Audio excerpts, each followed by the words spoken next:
Allie, talk to us about why the campaign sees this as the right time and the right place for Liz Cheney to join the vice president on the trail.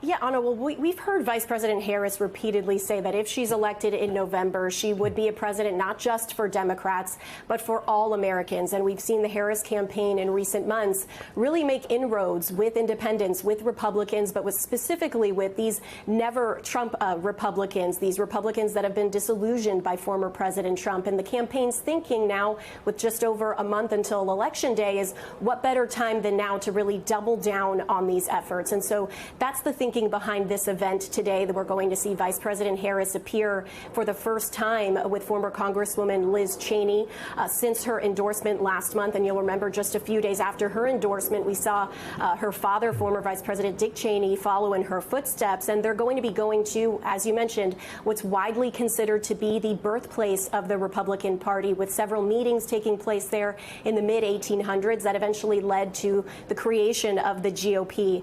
And you can remember what Cheney brings to this event, brings to the campaign. She was at one point the number 3 House Republican. She served as vice chair of the January 6th committee, played a huge role in the impeachment effort of former President Trump. But remember, she eventually lost her seat in Wyoming to a Trump-backed rival, and she has said ever since that she would do everything in her power to make sure that former President Trump didn't return to the White House. So that's the thinking behind this event today, and a senior campaign official tells us that a little bit of what we could expect from Harris. Expect her to really praise Cheney for her courage in choosing her country over party, and say that even though she may disagree with Republicans on several issues, her vision and her goal for the country is the same as Liz Cheney's, Anna. Allie Rafa, thank you. Matthew, what do you see as Cheney's role and potential impact in this campaign? Well, I think this is real important, not only because it's historic in this moment, but also as it harkens back to a time when there was a bunch of people as part of the Whig Party who who felt they had nowhere to go, and ultimately formed the Republican Party in the 1850s, as we talked about on the issue of slavery, which was obviously turned the country into a civil war over the matter.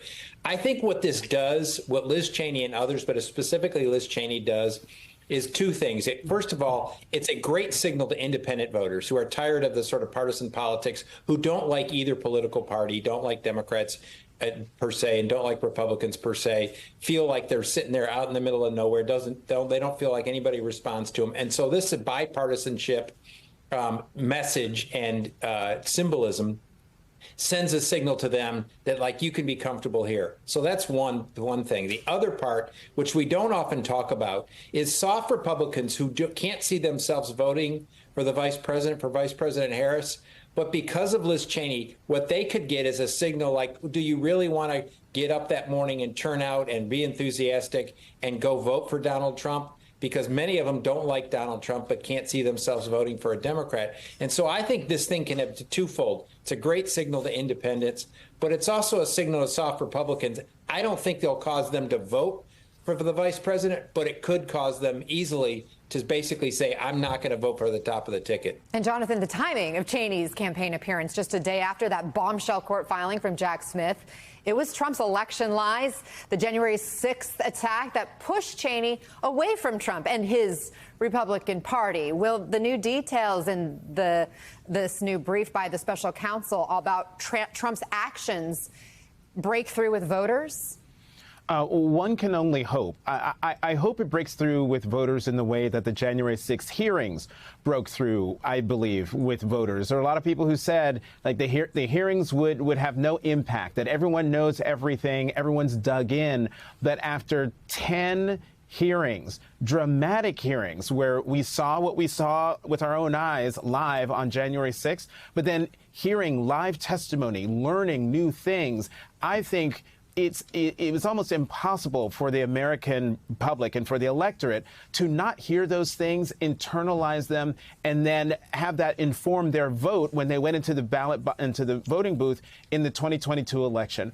between the debate between Governor Walz and Senator Vance and his non-answer about January 6th to the filing being released by Judge Chutkan yesterday from Special Counsel Jack Smith to the campaigning that we're about to see of former Congresswoman Liz Cheney with Vice President Harris, it all will serve to, well, one, we're talking about January 6th again, which gives us television a reason to show the images from that horrible day here in this city. And I agree with Matthew 100%. What Liz Cheney does and her father and the hundreds of Republicans who have come out and endorsed the vice president, it's giving those Republicans who can't see themselves voting for Donald Trump but are unsure about Vice President Harris, it gives them the permission structure to vote for her.